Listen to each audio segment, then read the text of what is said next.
And I'm pleased this morning that it's Minister Cathy Lynch who is here to take this question from me, because I found Minister Lynch in the past not only is aware of what's going on the ground, she has a great knowledge and a great insight to the actual situation, and also, as importantly, I have found her to be a listening minister who persists and perseveres, sometimes against the head, as she did in relation to the community nursing homes. And I just want to put that on the record.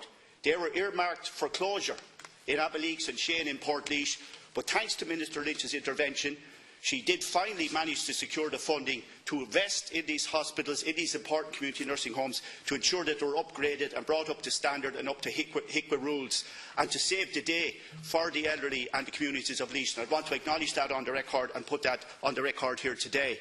The issue I am raising here today is to say, I have to say, it's a bleak warning I have to make to the Minister that the National Ambulance Service is overstretched, it's stretched to the limit, it's under-resourced, it's understaffed, to the point whereby, and I make no bones about saying this, lives are now being put at risk. This is a difficult job at the best of times. It's a stressful job on a good day.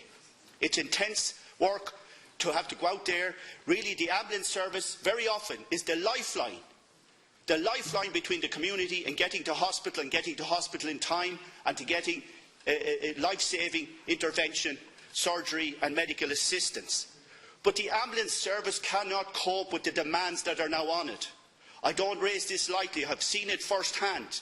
How is it possible that a hospital as large as Portlaoise, serving such a large catchment area throughout the entire Midlands, the East, South Kildare, North Tipperary and so on, very often is left without any ambulance cover whatsoever?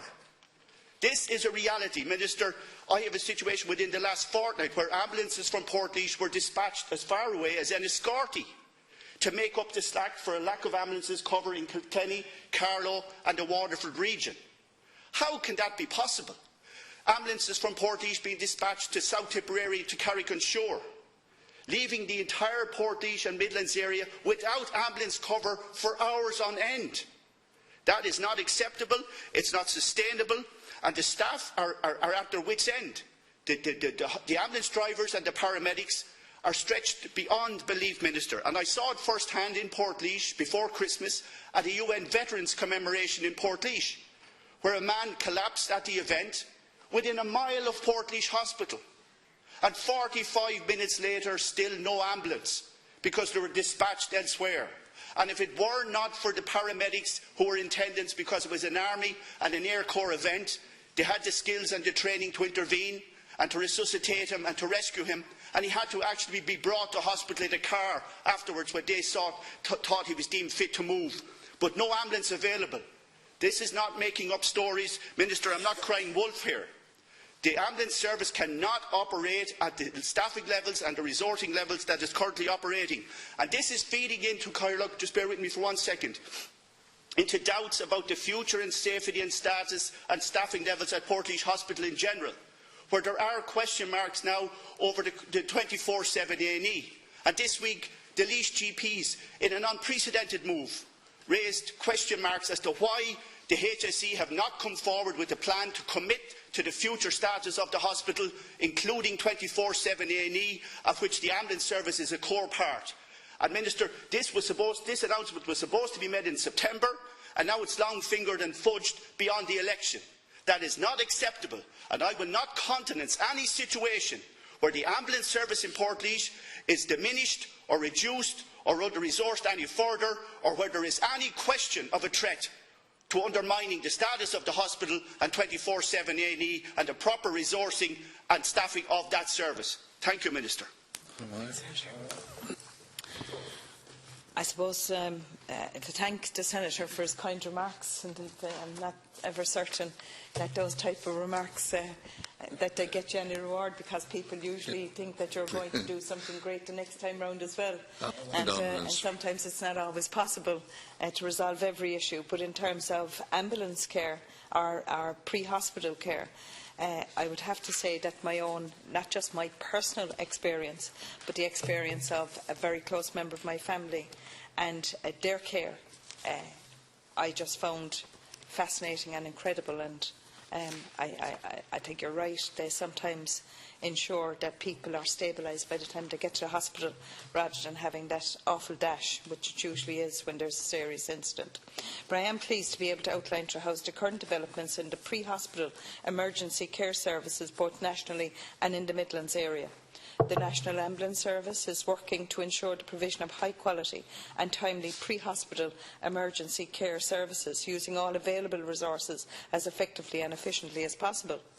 As with any complex modern health service, developments and modernisation is an ongoing process as technology and clinical standards change.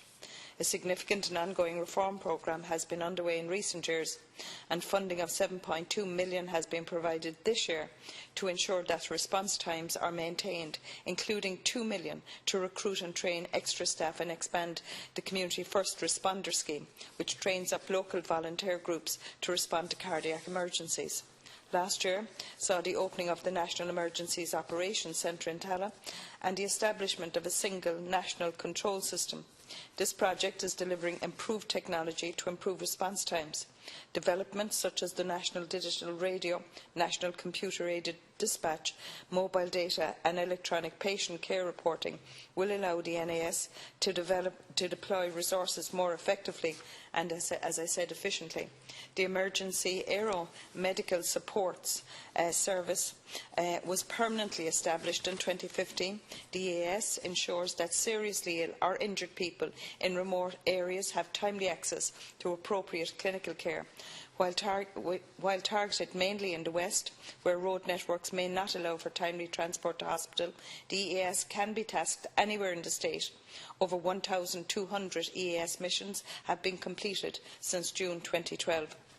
The Intermediate Care Service, which was set up to provide transfer for non-emergency patients between hospitals, allows emergency vehicles to focus on emergency calls. In October 2015, 88% of the inter-hospital transfers previously carried out by ambulances was handled by the ICS. It is important to note that the model of service delivery for our ambulance service has changed. It is no longer considered appropriate for an ambulance station to provide services only to its own area. For this reason, the ambulance service is moving to dynamic deployment, while all resources in a region are deployed across the region as a single fleet in response to demand. This means that in the Midlands, services are provided across the region from Tullamore, Edenderry, Longford, Mullingar, Athlone and Birr, as well as Portlaoise. Services in the Midlands area have been enhanced with additional staff based at Edenderry Ambulance Station in order to provide additional cover in the area. The introduction of a rapid response vehicle in Tullamore further augments services in the region. New rostering arrangements for the Midlands area have been agreed between the NAS and trade unions, which will see greater efficiencies in the service. You can be assured, Senator, that the Government intends to drive further improvements in our pre-hospital emergency care, which will benefit the people of the Midlands and indeed in the rest of the country. And again, I would like to emphasise from personal experience, they are an incredible group of people and deserve our support. And hopefully, in the future, with the finances improving, we will be able to invest far more money in it. Keshgar, Minister, I accept your reply that we have to have reforms and radically, improve through modern technology and flexibility. A modern ambulance service that can be dispatched and can be flexible. I don't dispute that at all, and I also second your sentiments regarding the professionalism, the commitment and the absolute hard work carried out by ambulance crews and the vital work they carry out. What I'm saying, Minister, is that I have first-hand knowledge and experience that the crews at Portlaoise are definitely understaffed and overstretched to the point whereby I can understand them operating within a region, within a catchment, but I cannot feasibly understand how Enniscorthy and Carrick-on-Shore fall into the Portlaoise catchment. That doesn't make sense to me in terms of safety and a useful deployment of resources and ambulance services. And, as I said, my own first-hand experience where a man collapsed literally and almost fatally within an hour of the hospital and no ambulance on a Sunday morning. That makes no sense, Minister, and I think that that there is definitely a resourcing issue and a staffing issue, and I think that while having a central hub operating out of Tallaght may well work efficiently and effectively from an accounting point of view, we have to actually examine is it effective from a patient safety and a patient care point of view, and with particular regard to the status of Portage Hospital and the demands on it in terms of the population catchment it has to serve. Thank you. Very briefly, Cathaoirleach, just to say that I suppose Portlaoise is in the news again this morning with the publication of the report on that very tragic incident 6 years ago, and I think our thoughts should be with those parents, not just those two parents, but a lot of parents that were again. Most definitely the concentration on Portlaoise and that whole Midlands area needs to be continued, and that will include the ambulance service as well. I think the Senator is right to raise the issue. I think it does need additional investment, and I hope with the country improving that investment will be made available.